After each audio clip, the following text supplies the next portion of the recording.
el llamado, porque esto no es una lucha solamente de María Corina, ni de nuestro presidente Edmundo González, ni de los que cada uno estamos hoy aquí, sino de cada uno de los venezolanos y de todas aquellas personas y países que se consideran que están en pro de esta lucha de Venezuela. Es decir, que el 10 de enero vamos y hagamos caso al llamado que se está haciendo.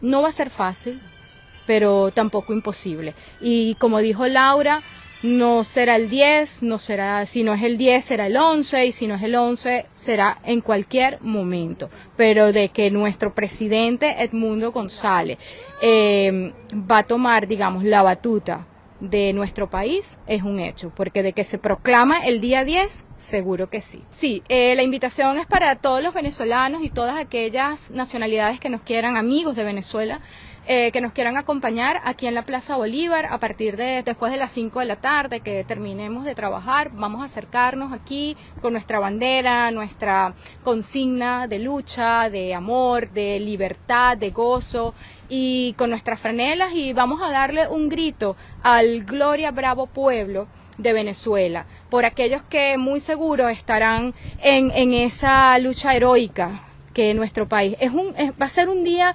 Yo misma tengo sentimientos encontrados, va a ser un día que va a marcar la historia de nuestro país de Venezuela, y yo estoy muy contenta para que llegue ya ese día, estoy ansiosa que llegue el día.